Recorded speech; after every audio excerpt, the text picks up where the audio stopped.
নমস্কার বন্ধুরা, আজকে আমি আপনাদের কাছে নিয়ে এসেছি পার্শে মাছের দুর্দান্ত স্বাদের একটা রেসিপি। শীতকালে গরম ভাতের সাথে এটা খুবই ভালো লাগে খেতে। আপনারা বাড়িতে বানিয়ে দেখবেন, যদি ভালো লাগে তাহলে প্লিজ আমার চ্যানেলটিকে সাবস্ক্রাইব করবেন, লাইক শেয়ার আর কমেন্টস অবশ্যই করবেন। বন্ধুরা আসুন দেখে নেওয়া যাক রেসিপিটি আমি কিভাবে বানাই।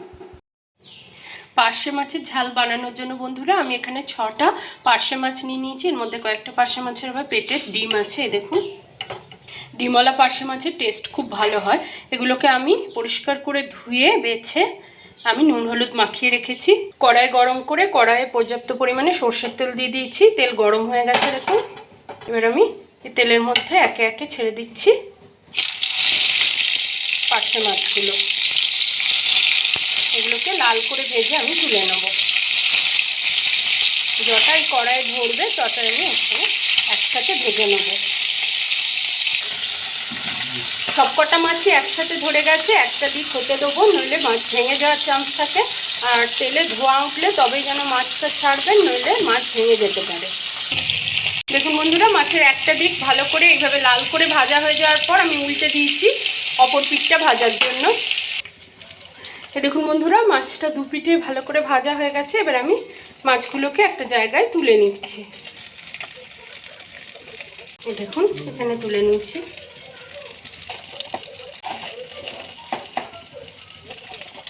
দেখুন সব মাছগুলোকে ভেজে তুলে নিচ্ছি। কড়াইয়ে কিছুটা তেল অবশিষ্ট রয়েছে, তার মধ্যে দিয়ে দিচ্ছি হাফ টিস্পুন পরিমাণ কালো জিরে। এখানে আপনি 5 ফোড়নও ইউজ করতে পারেন। কালো জিরেটা ভাজা ভাজা হয়ে গেছে দেখুন। এবার আমি এর মধ্যে দিয়ে দিচ্ছি দুটো মাঝারি সাইজের টমেটোকে এভাবে কেটে নিয়েছি ছোট ছোট করে, এর মধ্যে দিয়ে দিলাম। এতে আমি পেঁয়াজ ইউজ করবো না, কারণ পার্শে মাছের গন্ধটা পেঁয়াজ ঢেকে দেবে। টমেটোটাকে নরম করার জন্য দিয়ে দিচ্ছি অল্প একটু লবণ। এখানে আমি কম লবণ ইউজ করলাম, কারণ আমি সর্ষে বাটাটা তেতো ভাব কাটানোর জন্য নুন আর হলুদ দিয়ে বাটা হয়, ওই কারণে এতে আমি অল্প একটু লবণ অ্যাড করলাম। এবারে নুনটাকে ভালোভাবে মিশিয়ে টমেটোটা যেন খুব ভালোভাবে সুসিদ্ধ হয়ে যায় ততক্ষণ পর্যন্ত নেড়ে নেব। দেখুন বন্ধুরা, টমেটো অনেকটা নরম হয়ে গেছে, একদম গলে গেছে। এই সময় এতে দিয়ে দেবো অল্প একটু লঙ্কা গুঁড়ো। দেখুন বেশ কিছুটা, এই হাফ টিস্পুন পরিমাণ লঙ্কা গুঁড়ো আমি এতে অ্যাড করে দিলাম। এবার এতে দিয়ে দেবো এই যে হলুদ আর লবণ দিয়ে বাটা সর্ষে। আপনারা এখানে সর্ষে গুঁড়োর পেস্টও ইউজ করতে পারেন। এই বাটি ধোয়া জলটাও আমি এতে দিয়ে দিচ্ছি। আর একটু জল দিলাম যাতে ফোটার সময় একটু কমে যাবে।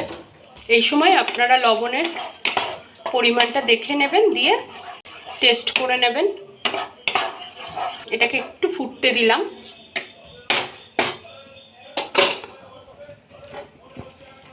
দেখুন বন্ধুরা, ফুটে গেছে চালটা।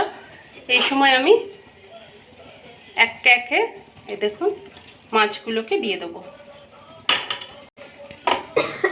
দিয়ে মিনিট 2 মতো ফুটিয়ে নেব। দেখুন বন্ধুরা, 2 মিনিট ফোটানো হয়ে গেছে। এই সময় আমি এতে দিয়ে দিচ্ছি 4টে চেরা কাঁচা লঙ্কা, আর দিয়ে দিচ্ছি 1 মুঠো পরিমাণ ধনেপাতা। এটাকে ভালো করে মিশিয়ে নেব। একদম সহজ সাধারণ রান্না, কিন্তু খেতে টেস্টে অসাধারণ হয়। দেখুন বন্ধুরা, আমার রান্না কমপ্লিট। ওপর থেকে ছিটিয়ে দিচ্ছি 1 চামচ পরিমাণ সর্ষের তেল। এটা অবশ্যই দেবেন, স্কিপ করবেন না, কারণ এতে ঝাঁঝ টেস্ট অনেক ভালো আসে। এর আমি আপনাদের সার্ভ করে দেখাচ্ছি। দেখুন বন্ধুরা, সার্ভ করে দিয়েছি আমি ধনেপাতা টমেটো দিয়ে পার্শে মাছের ঝাল। এটা খেতে অসাধারণ হয়, আপনারা বাড়িতে ট্রাই করবেন। যদি আমার রেসিপিটি আপনাদের ভালো লাগে তাহলে প্লিজ আমার চ্যানেলটিকে সাবস্ক্রাইব করবেন, আর পাশে থাকা বেল আইকনটিতে ক্লিক করে অল অপশনটি ক্লিক করতে ভুলবেন না যেন। বন্ধুরা সুস্থ থাকুন, ভালো থাকুন, আনন্দে থাকুন, দেখতে থাকুন 5 মিশালি রান্নাঘর। ধন্যবাদ।